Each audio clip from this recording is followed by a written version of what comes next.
By reading Sri Chaitanya Charitamrita, Madhya chapter 1, the later pastimes of Lord Chaitanya, text 68-71.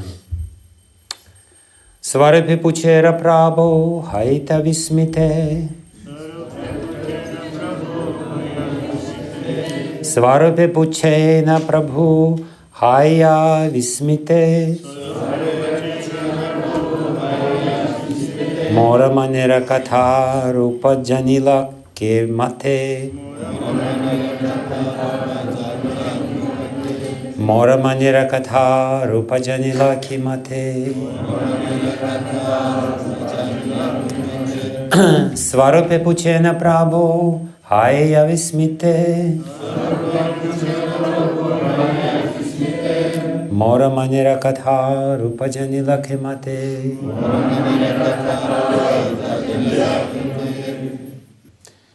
Read previous verses, 68.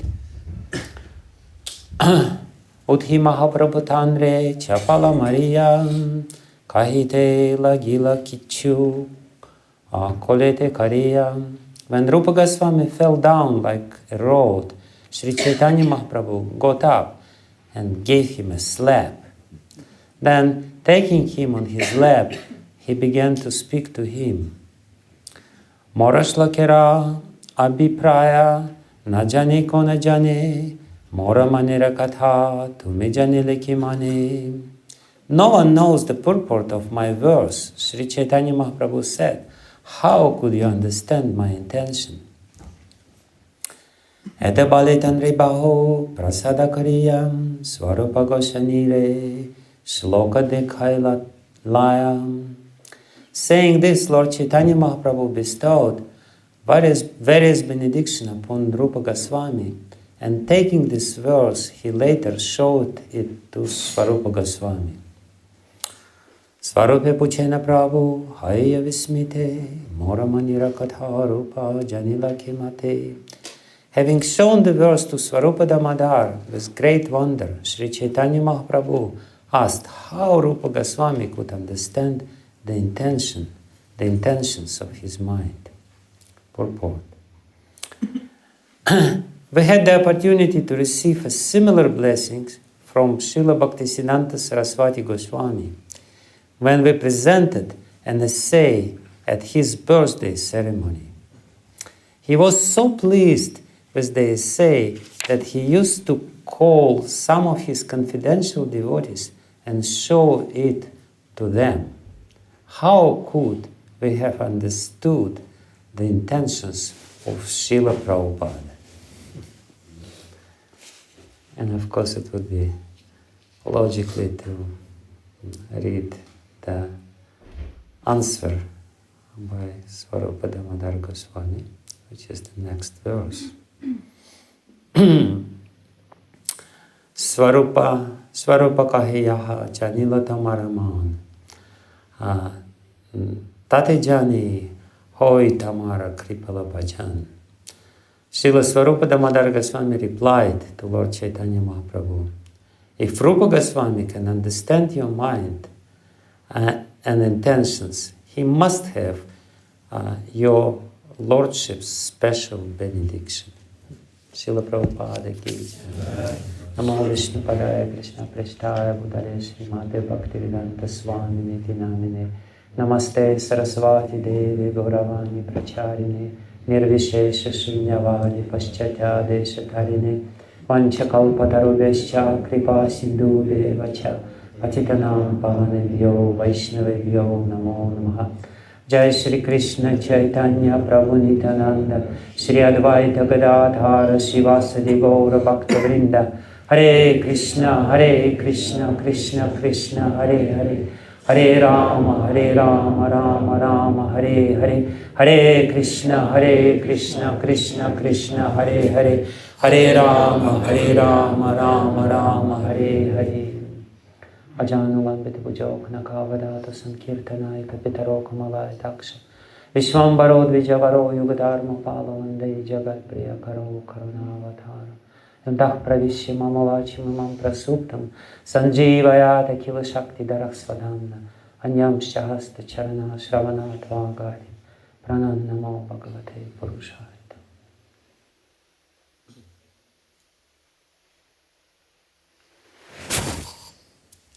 Hare Krishna.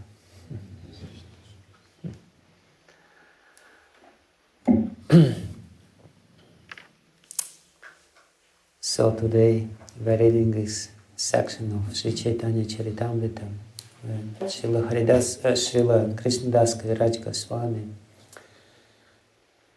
explaining to us how Rupa Goswami understood the heart of Sri Chaitanya Mahaprabhu. And because of this, he was able to explain the hearts or the feelings of Sri Chaitanya Mahaprabhu to everyone else.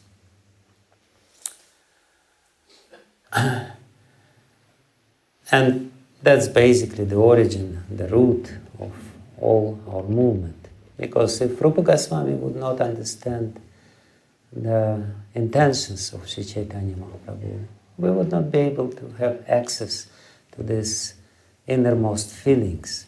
Sri Chaitanya Mahaprabhu came to show us the path of love, the path of feelings. And he had these amazing feelings in his heart. And his main purpose is, of course, to experience these feelings himself and to show to us how we should experience these feelings. And Rupa Goswami, by explaining this, is showing the path to us. And here Swarup Damodar Goswami says that he could only understand these feelings because he got your special benediction. And Srila Prabhupada, in this regard, hints on the episode from his own life, when he wrote an offering to Bhaktisiddhanta Saraswati Thakur Prabhupada. It was in 1935, 1 year before Bhaktisiddhanta Saraswati Thakur Prabhupada passed away from this world. And Srila Prabhupada at that time in Bombay, he was just a grihastha, not actually known to the society of Gaudiya Math. Only a few close friends of Srila Prabhupada knew him.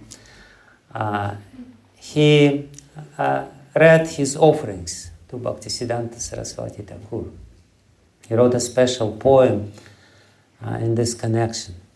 And in this poem, one stanza was that Absolute is sentient, thou hast proved. Impersonal calamity, thou hast removed. And when Bhaktisiddhanta Saraswati Thakur Prabhupada, after some time, was shown this verse, this poem, and the essay, as Prabhupada says here, his offerings, he was extremely pleased, especially by this stanza. And he said how he could understand the essence of what I am here to teach. How he could capture in these few words the very essence for what I have come. Bhaktisiddhanta Saraswati Thakur Prabhupada wants to say to us that he came to remove this impersonal calamity from our heart, which deprives us the mood of service. Ultimately, what is bhakti? Bhakti is the sincere desire to serve, with the understanding that we are serving at nobody else. And now this sincere desire to serve is completely eclipsed by all other desires. We somehow or other, by this complete maya, misunderstand that the innermost desire of our heart is to serve, and we only can be happy if we serve. And if we don't serve, there is no chance for us to be happy, because we are not fulfilling and not following our nature. Our nature is the servant.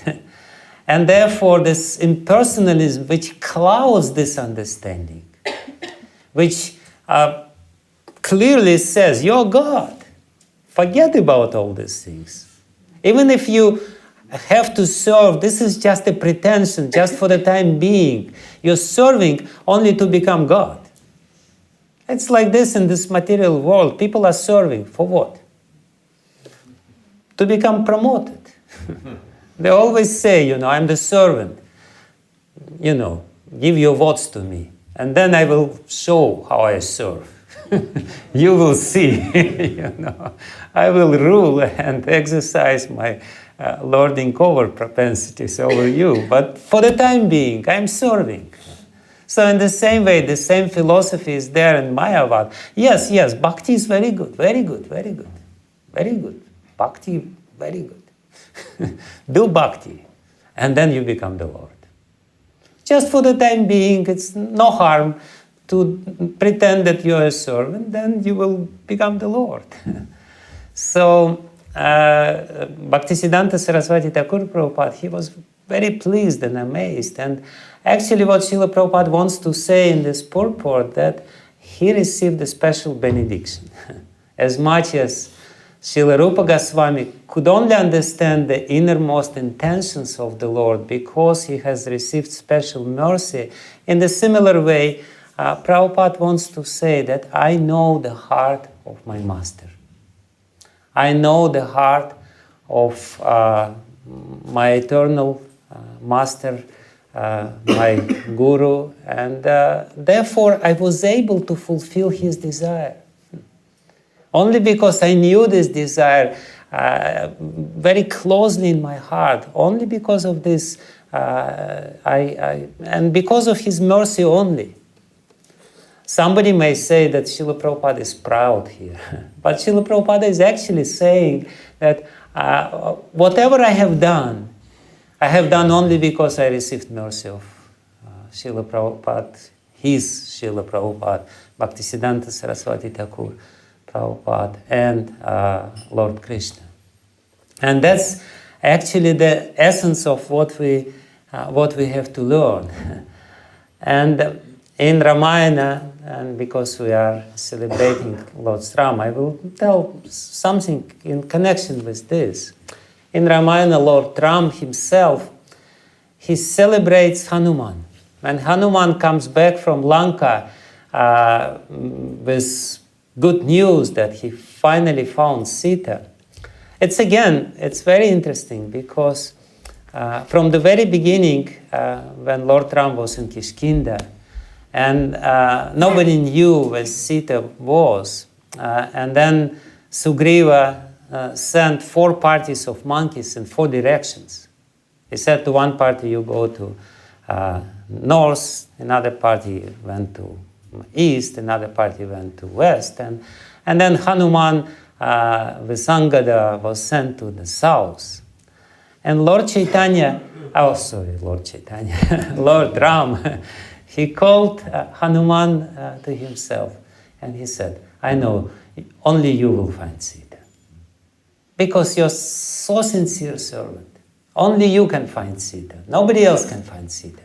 Nobody else can fulfill the desire of mine to find Sita and ultimately to help us to reunite. And therefore, Lord Ram gave him the special ring.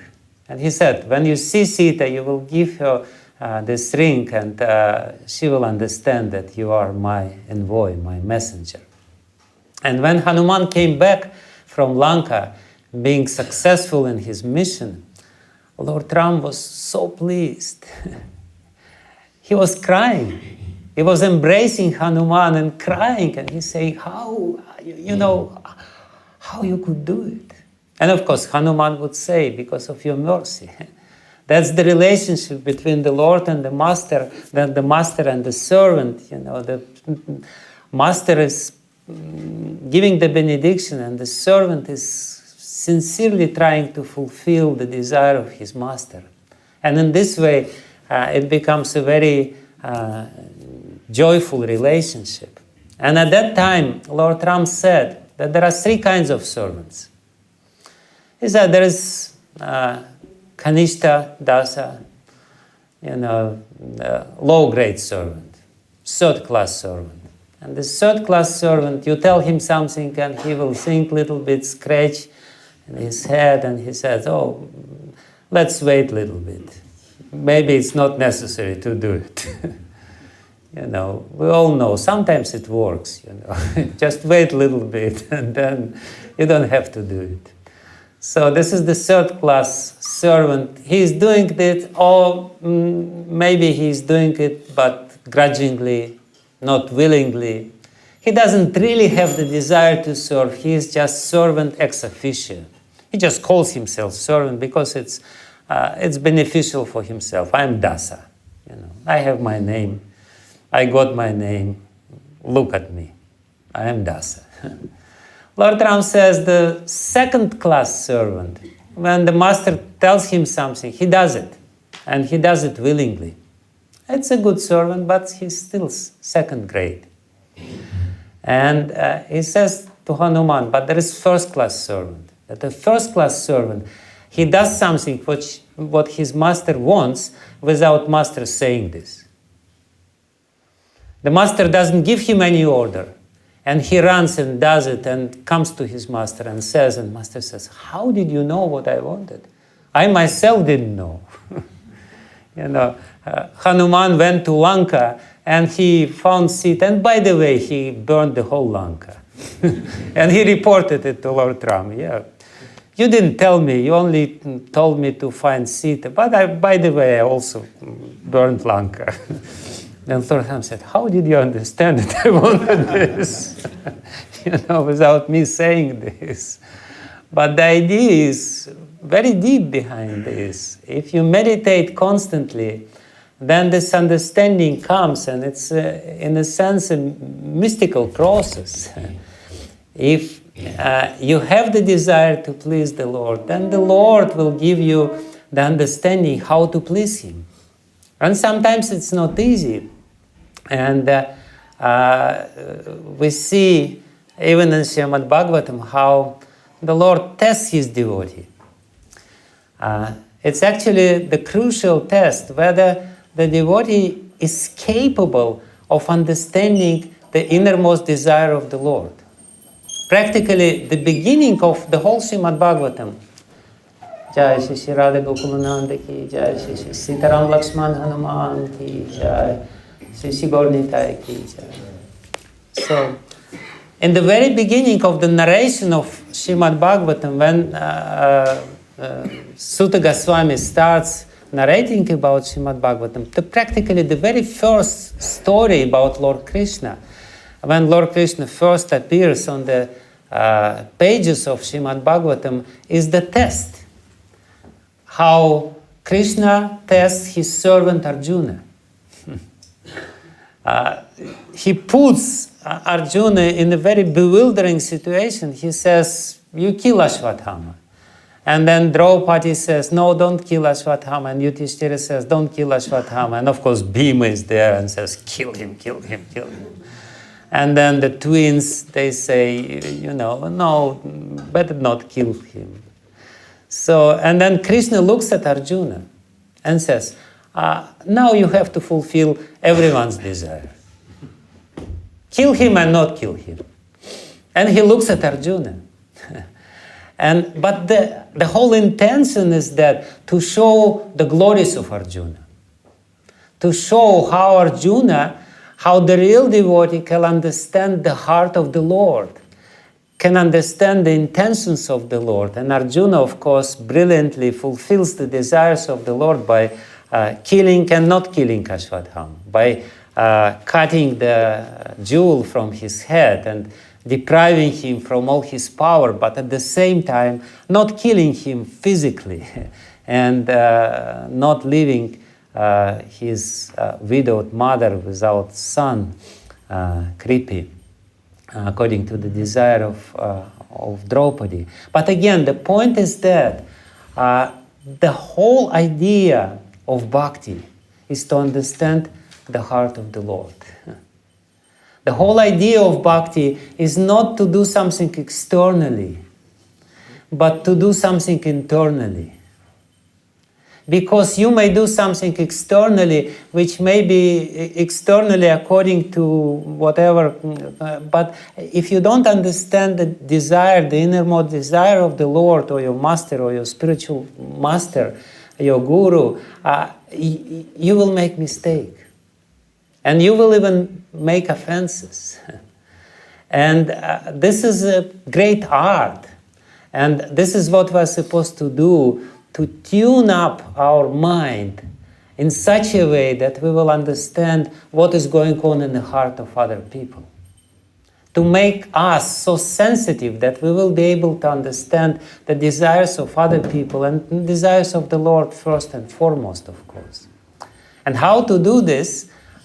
This is not easy, and I would humbly say this, connecting this whole narration with Lord Ram's pastimes, that before we will be able to understand the desire of the Lord, we have to understand our own desires.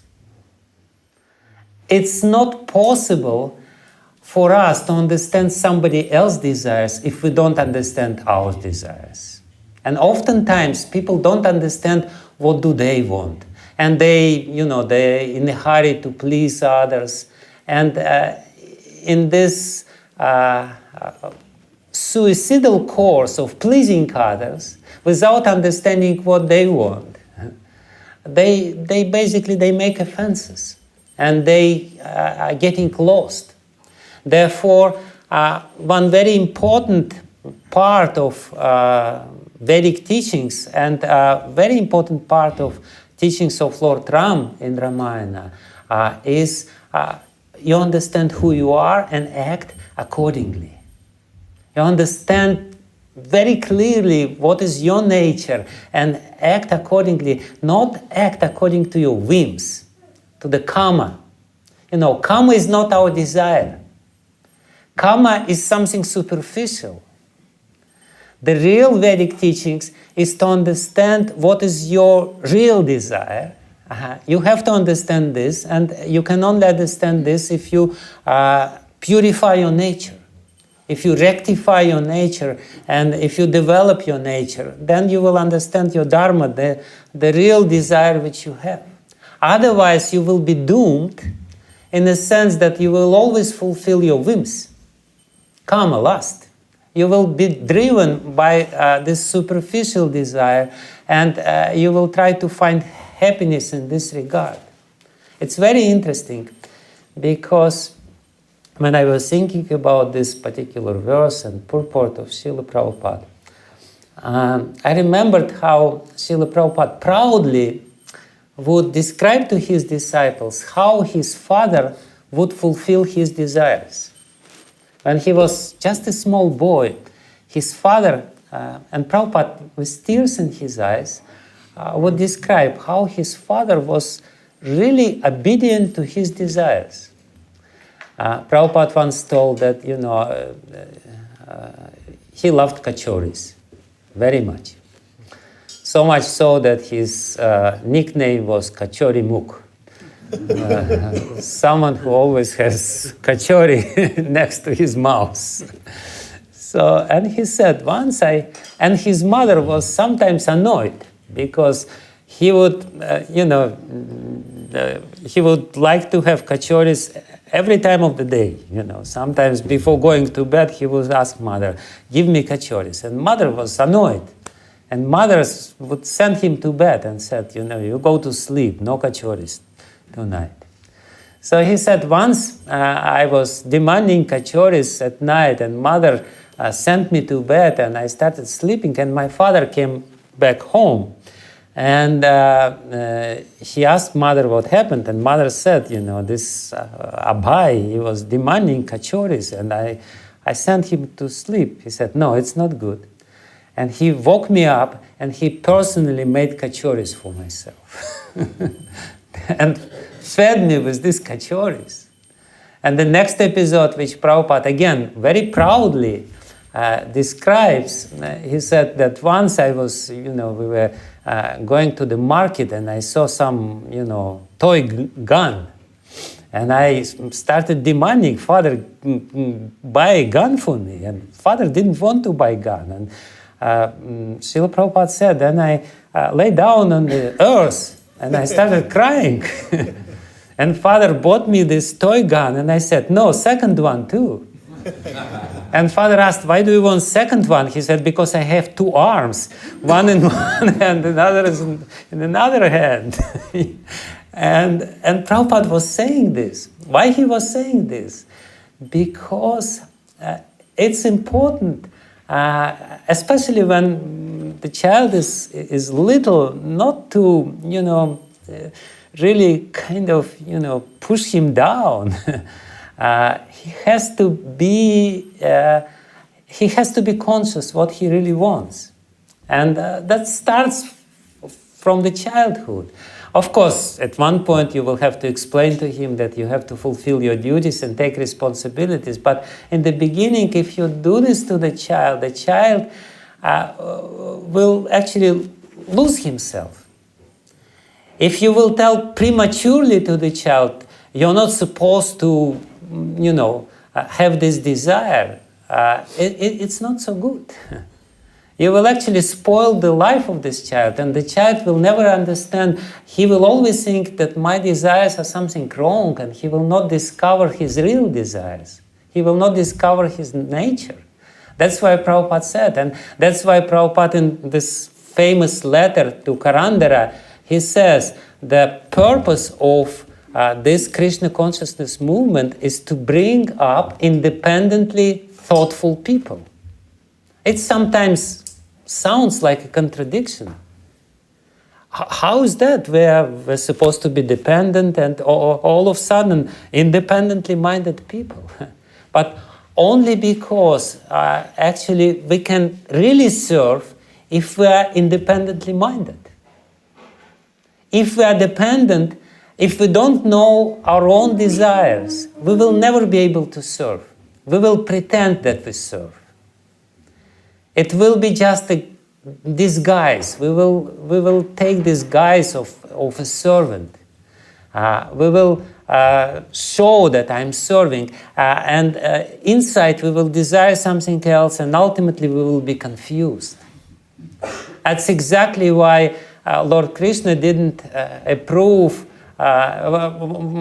That's exactly what was worry of Arjuna before the battle of Kurukshetra. He said that people will be Varna Sankara. And Varna Sankara people, they don't know what they want.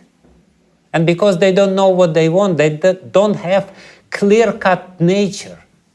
And because they don't know their nature, they will do all kinds of nonsense.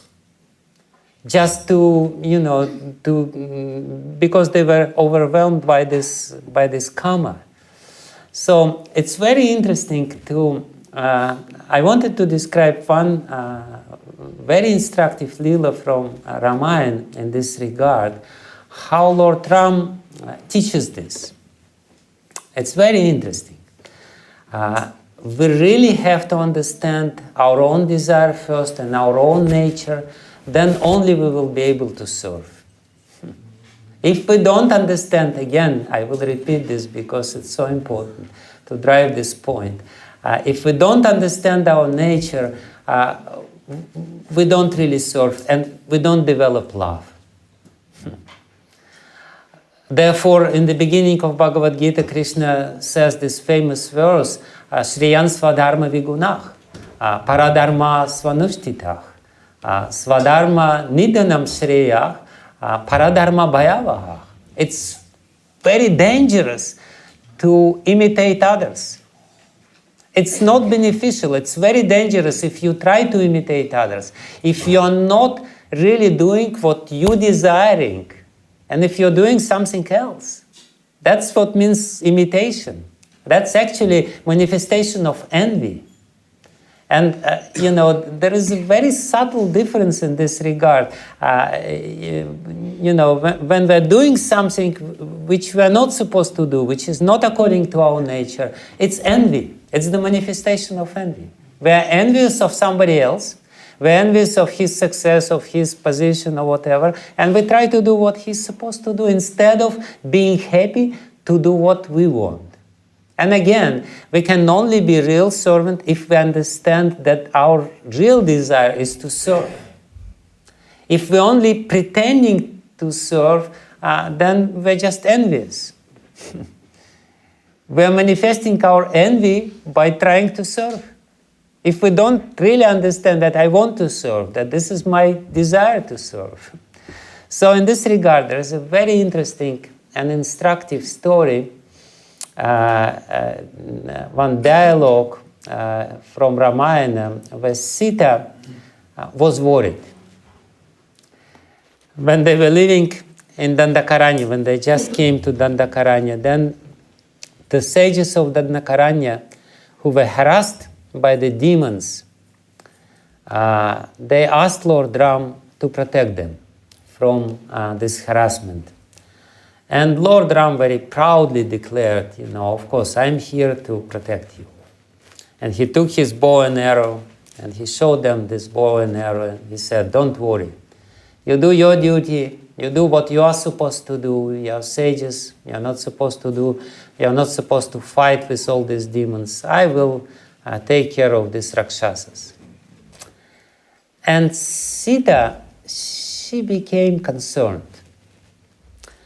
She didn't say it immediately. For some time she was contemplating over this concern, but she was a little anxious. And ultimately, when she found an opportune moment, she said to Lord Ram, I want to share with you my worry, which is eating up my heart. You promised to all these sages that you will protect them, but how is it proper? We are in the forest. We are supposed to be hermits ourselves. How is that proper that you keep this bow and arrow with you?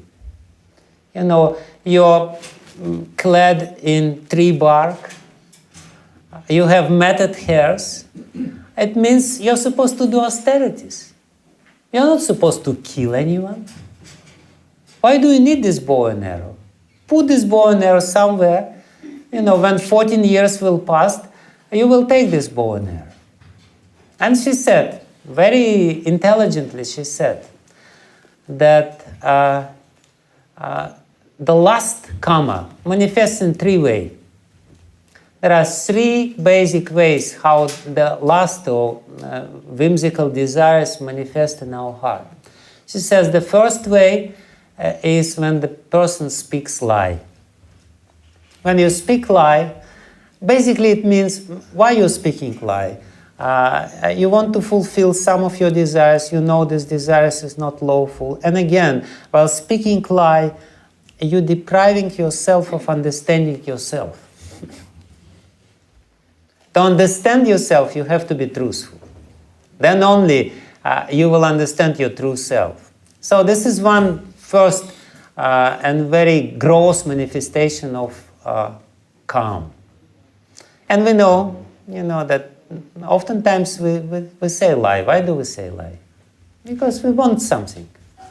We want something which is not really proper. So then she says, of course, then another gross manifestation of lust when somebody is lusty of others' wives and have this illicit connection with other women. She says that's the second manifestation of lust or karma. And then there is third manifestation of karma when you are envious of somebody or when you have enmity of somebody without a reason. When you become angry at somebody without reason. When you start punishing somebody without, reciprocating to his or whatever. When you have this anger which is not really, and we know when we are lusty and our lust is suppressed, how does it manifest? It manifests as anger. Anger without serious reason. Anger in itself is not bad, but anger without serious reason is very bad. It's detrimental. It's manifestation of lust. And she says, my dear Lord, Sita Devi says, my dear Lord, the first two are completely foreign to your nature. You will never speak lie. I know this for sure. You will never look at other women. That I have no doubt about it. But how is that proper that you want to punish some Rakshasas, even though they may not be inimical to you? How is that proper that you want to kill all these Rakshasas and you promise this to... you're not supposed to do this. Bharata, he's the king. Let Bharata does this. We're not supposed to do this. And she says, let me tell you one instructive story from the past. She said there was one hermit in the forest, and he was doing severe austerities, and he was so pure-hearted that ultimately, as it is common, Lord Indra became worried. What will happen if this ascetic will become so powerful? What I will do then? And then Lord Indra, he developed a very clever trick.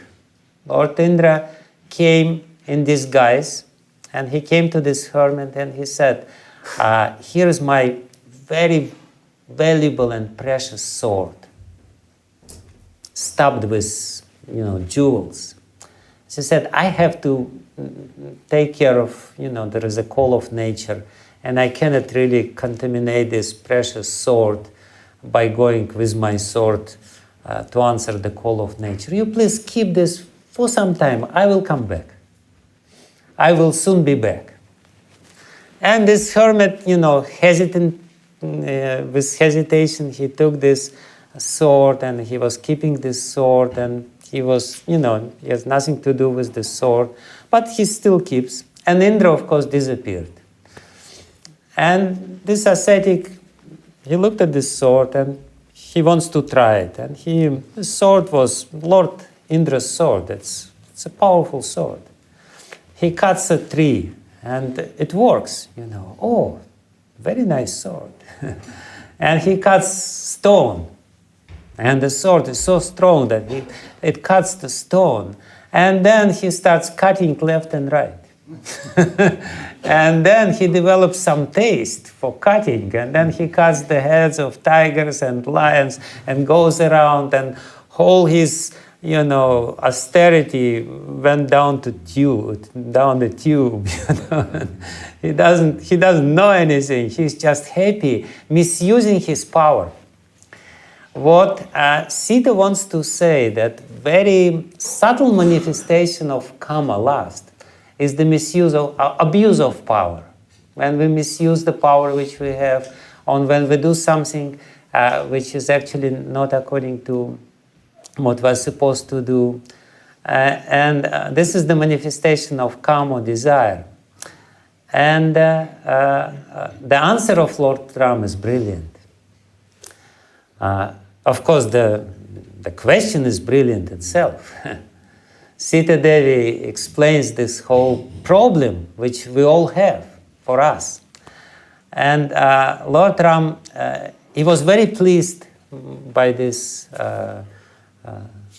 story and by her concern.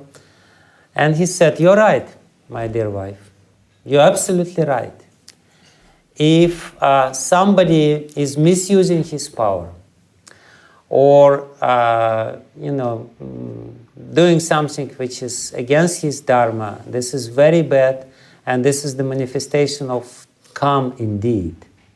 But this is not the case of me. He said, I'm a kshatriya. And even though I'm living like a hermit, I'm still a kshatriya.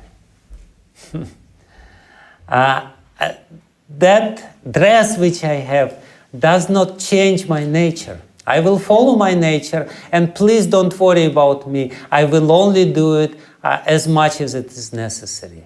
I will not abuse my power, because kshatriya is supposed to protect other people, and I will only use my power to protect other people. I will not use it otherwise. Don't worry about me. I know who I am. I will not do something which is against my nature. So the question was brilliant. The answer was also brilliant. We have our nature. And the dress doesn't change our nature. We still have the nature. We still have to act according to our nature, and then only we will be able to develop our higher nature, our real nature, the nature of service. There is another little story from Ramayana where, again, the same point is described in a beautiful way. It also happened in the same Dandakaranya forest. That once Sita and Ram and Lakshman, and they were sitting there, and conversing with each other, and all of a sudden, Sita started crying. She started frantically crying, and they were so absorbed in this conversation they couldn't understand what's going on, and Ram and Lakshman looked up and they saw huge Rakshasa. This Rakshasa was huge. Somehow rather stiltily, he came to them and he grabbed Sita. And Sita was paralyzed by horror. And Ram was shocked and Lakshman was shocked. And this demon, he was Rakshasa, he was as high as an elephant, huge size, and he had a trident. And there was a lion, and a tiger, and 4 or 5 wolves in his trident. And he was, and this trident was, smeared with blood. And Lord Ram asked him, "Who you are? Who are you?" And he said, "My name is Virada." It's a very telling name. Virada means, Radha means what? Radha means love, yeah. Radha means love, the highest manifestation of love. Virada means somebody who is deprived of love, somebody who doesn't have love in his heart. So he says, proudly, very, very proudly, he says, "My name is Virada, and I'm living here, and I'm killing everyone left and right. And now I want to kill you because you are hypocrites." This demon says to Lord Ram, "You're a hypocrite. You're dressed like an ascetic. You have matted hair and you have woman with you. You don't deserve to enjoy this woman. I will enjoy this woman. And don't worry about my size. I will bring to the proper size to enjoy her. Don't worry about this. I can do this. So and you have this bow and arrow, and I will punish you now." And initially, and Lord Ram starts shooting the arrows in him, and it doesn't work. It just doesn't work. The arrows pierce his body, and then he kind of, how you say this? He tenses his muscles, and all the arrows, they just, they're out of his body. He cannot do anything. And then this Virada, he starts laughing. He said, "I got a benediction that you cannot kill me by any weapon. You just cannot kill me by any weapon." So anyway, Lord Ram cuts his hand and another hand, and still it doesn't work. Without hands, he's just rushing towards them with his mouth wide open and trying to eat them. Without hands, smeared with blood, he's rushing to eat them. And Sita is crying frantically. "Don't touch them." Sita is in complete shock, and then Lord Ram cuts his legs. And still, he doesn't have his hands, he doesn't have his legs, and he's just crawling and trying to eat them still. And then Lord Ram started kicking him and kicking him and kicking, and he still doesn't die. And then ultimately, Lord Ram puts his lotus feet on his throat, and he pushes his throat.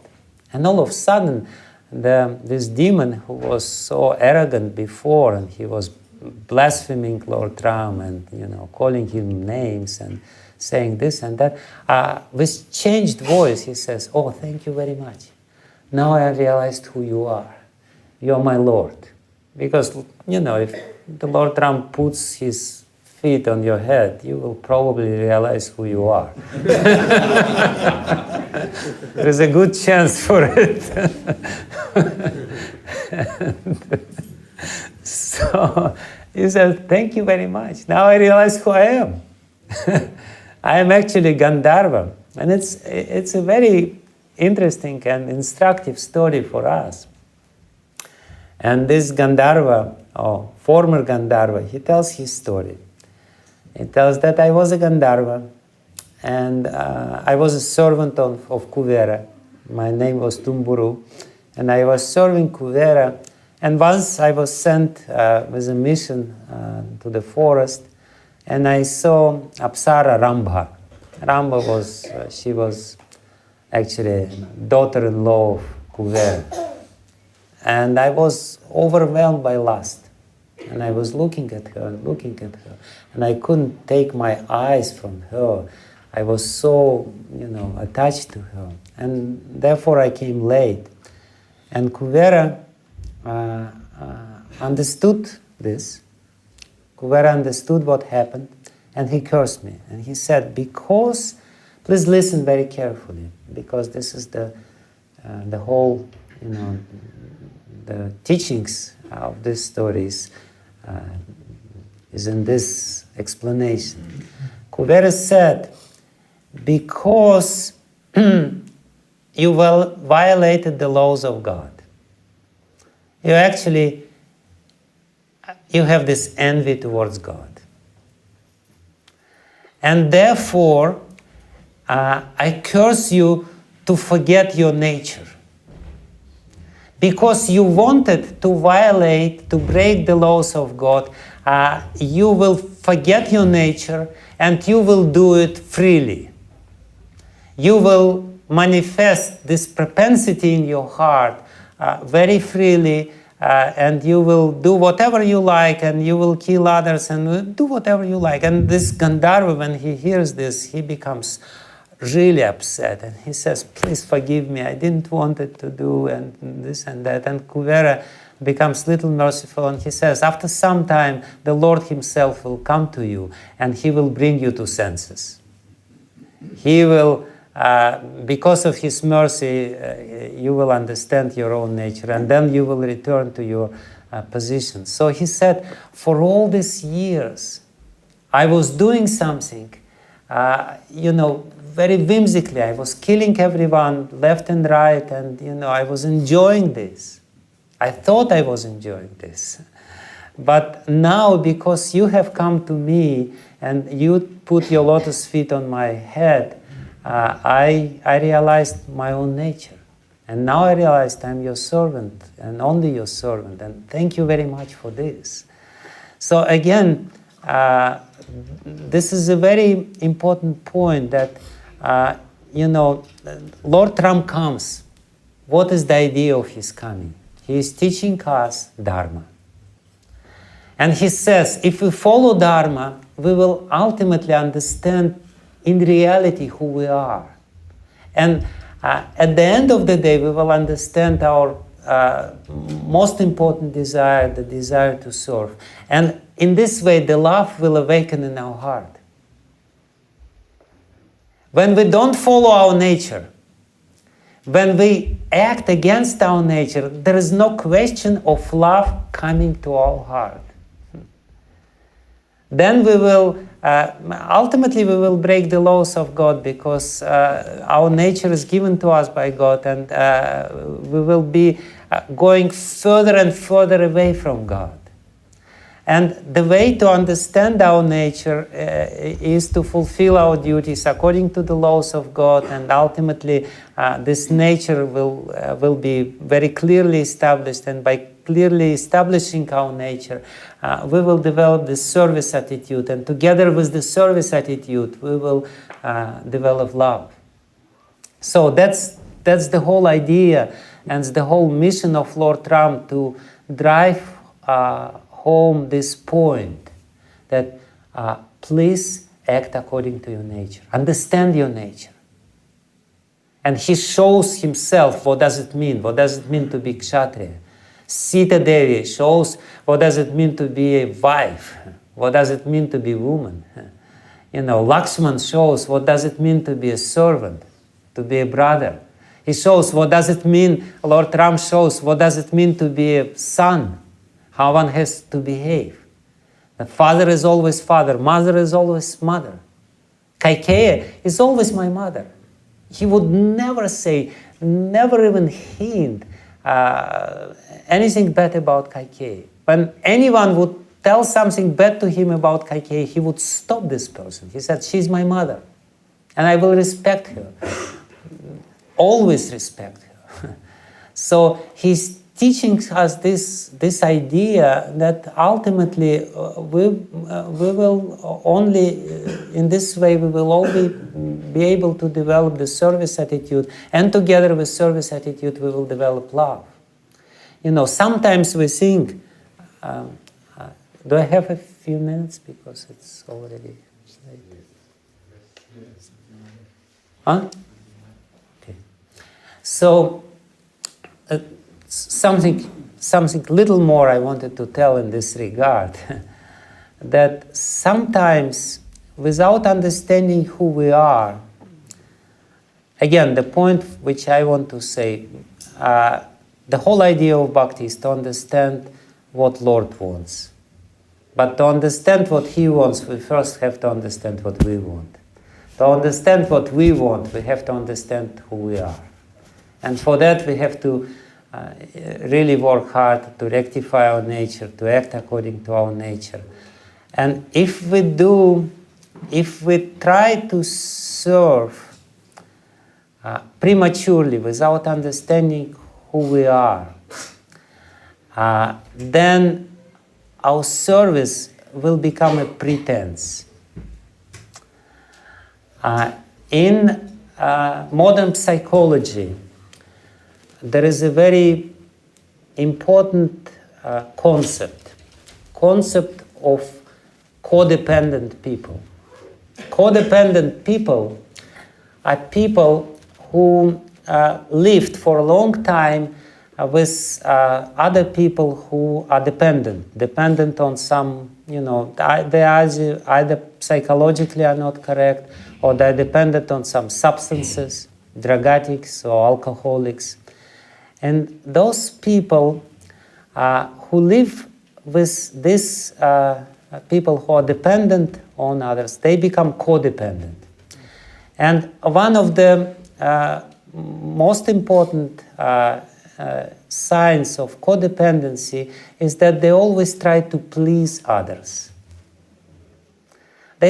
Oftentimes, and according to modern psychologists, it's a psychological disorder when you're codependent. And your psychological disorder manifests in a very peculiar way. You don't think about yourself, you always try to please others. And sometimes these codependent people think that we are pure devotees. It's not. It's a psychological disorder. So please try to understand this subtle difference. These codependent people, they don't know what they want. They only want that the other person who is so irrational and so cruel sometimes toward them and, completely mad, they only want to please him by all means. And therefore, they will do whatever possible just to please him without understanding what he really needs. Again, service, if I do what somebody else wants and what somebody else really needs. Service doesn't want that I fulfill the whimsical desires of others, that I become the servant of the lust of other people. And this codependency means I just want to please them by all means. Just because let them be peaceful. If they need another bottle of vodka, I will bring them a bottle of vodka. Let them be happy. So that's what they will do, but this is not service. And the motivation is not correct. The motivation which these people have is just not to serve others, but, to not to be disturbed themselves. And they don't really understand what they want, because they're so much foreign to their own nature and their own desires. So that's a great mistake, because sometimes I've seen it, how devotees, they're trying to please others without understanding their own nature and betraying their own nature. We can only serve others and really please others and please the Lord if we act according to our nature. And if we act according to our nature, then whatever we do is the service. It's ultimately the service. And then we stand strongly. If we only try to please and please and please and please others, let them be pleased, let them go to hell and be pleased. With this attitude, let them do whatever they like, but let them be a little peaceful. It's not service. It's not service. It's not beneficial to us. It's not beneficial to others. And therefore, this point of following our nature is so important, because by following our nature, we can understand who we are, we can understand what we want, and by the dint of understanding who we are and being the wholesome person, being the, developing integrity in this way, we will be able to understand the integrity of others and the real desires of others, and we will be able to serve others. And that's what Prabhupada was not trying to please others. This is Bhaktisiddhanta Saraswati. Bhaktisiddhanta Saraswati, he definitely didn't try to please others. He will say words which were very shocking sometimes to others, but he knew this is beneficial for other people. There is a subtle difference of trying to, by all means, by hook and by crook, to please others and to serve others. Service is a very grave responsibility, and to have to really fulfill this responsibility and to do real service, one has to be true to himself.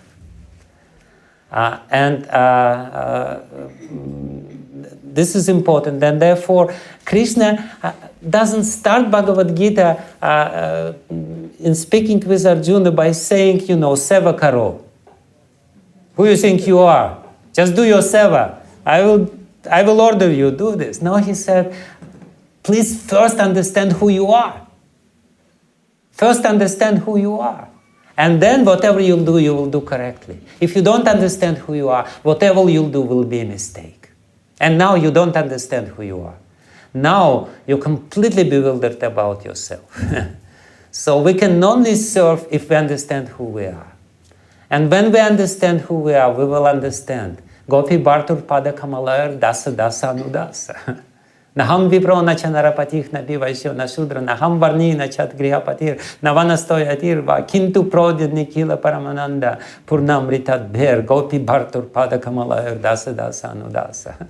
So we will be able to be established in our real identity if we establish our identity, if we know that this is important. And then by the means of establishing our identity, we will be able to execute our dharma or execute our duties properly, and the love will come as a result of this. So this is few thoughts which came to me when I was thinking about this episode, how Prabhupada was saying this. This has also happened to me. I knew the heart of my master. Why I knew the heart of my master? Because I was servant. Why I was servant? Because I knew who I am, and I knew that it's needed, that this is my nature to serve. And I was serving willingly, not because I just wanted to please by all means. There is this difference. This is what I wanted to say. Thank you very much.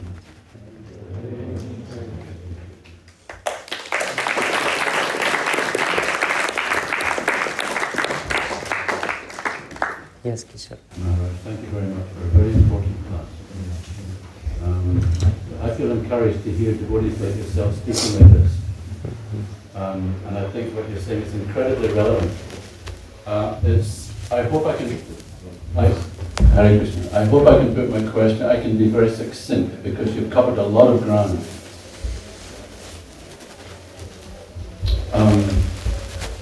By and large, when people come to this Krishna consciousness movement, they come with this baggage that you call, we're not well. Yes. We're unwell. Yeah. I'm not okay. Yeah. Yes. And to keep it as simple as possible, we do lots of workshops and seminars here. It's nice to see that around the manor and so on and so forth. I think the first problem that we have when we come from dysfunctional upbringings and childhoods, some of which have been abusive, and we come into this movement very unsure of who am I and what do I really want. It's very nice to know there's a society like this where I can take shelter. I have a roof over my head, the food's nice, the people are nice, and there's some service for me to do. And I'll do it sometimes without even asking, because it's safer than the place I came from, and so on and so forth. I think the first and foremost thing, and I have suffered from it in the past as well, and to a point still do at my age, is acknowledging that I have a problem in the first place. Acknowledging that I'm not wired up properly, as they say.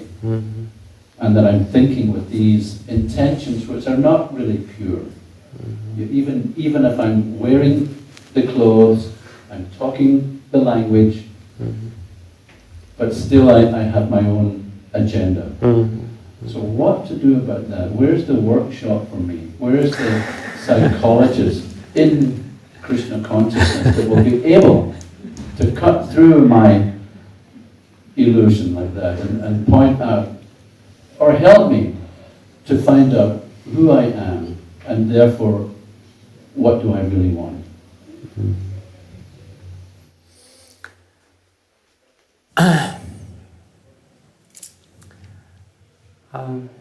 Thank you for this very difficult question. Sorry.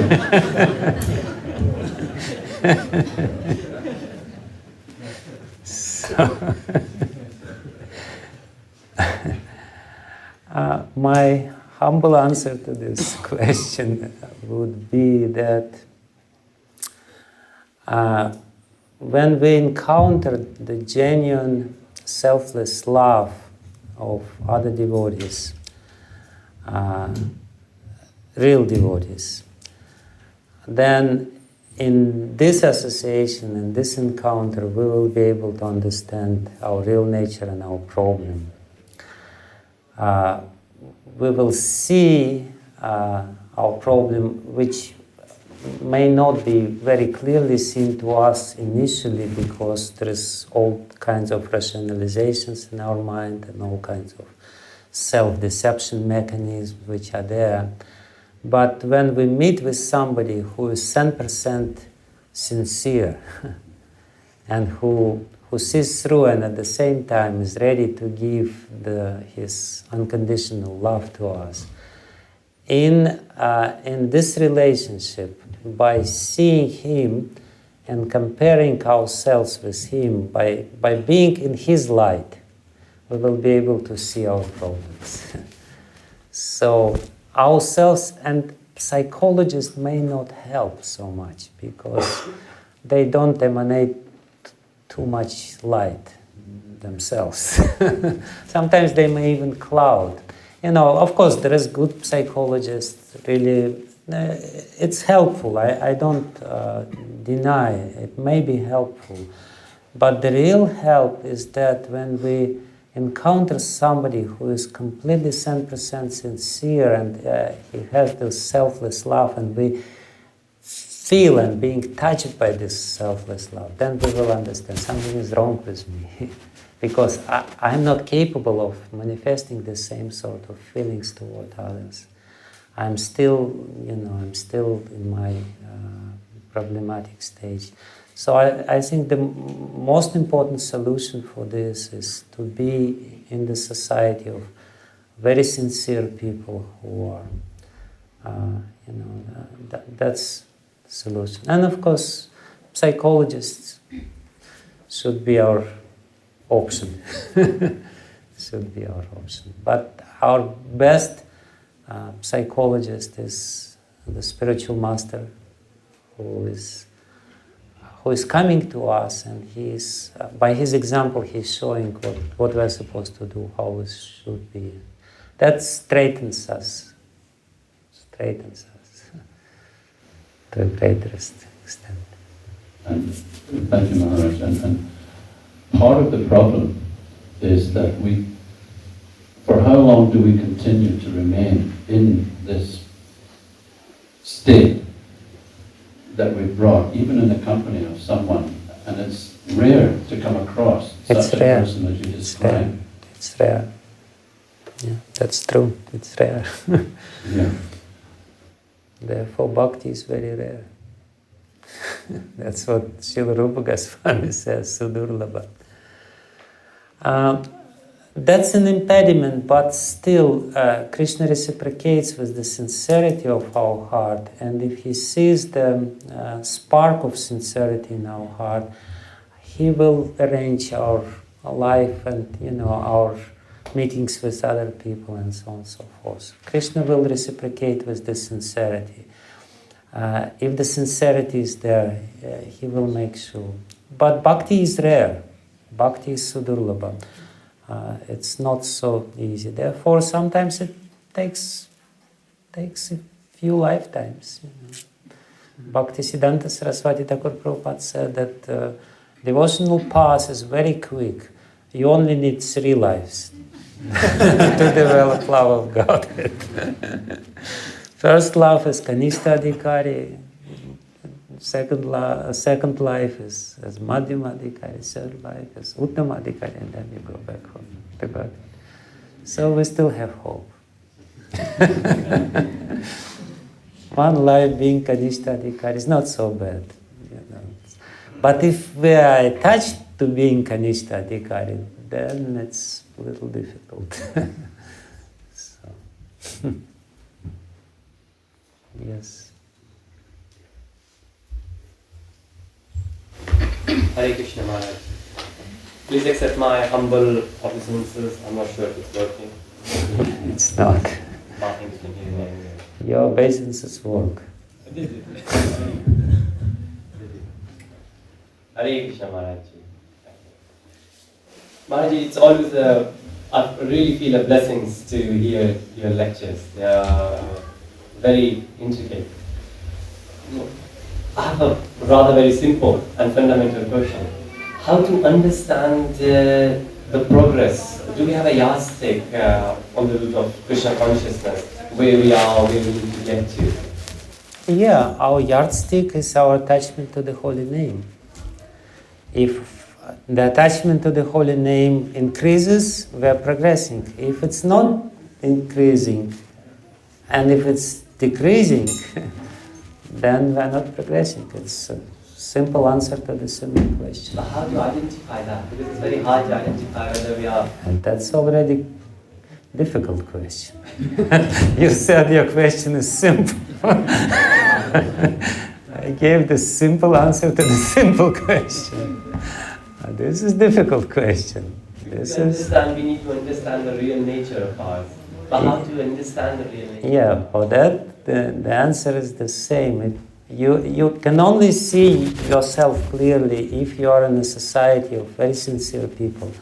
Then you will see somebody is chanting, and you will look at him, and before you thought, oh, my chanting is so good, and you look at him, how sincerely he is chanting, and you will understand, oh, I am nobody.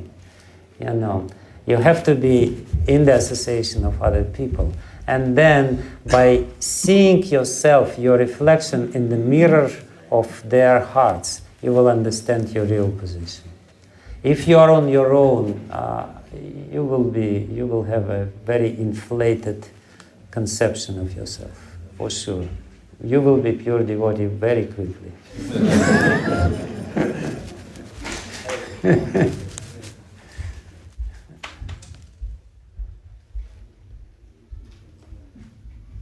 Yes. You. Very well, thank you for that beautiful lecture.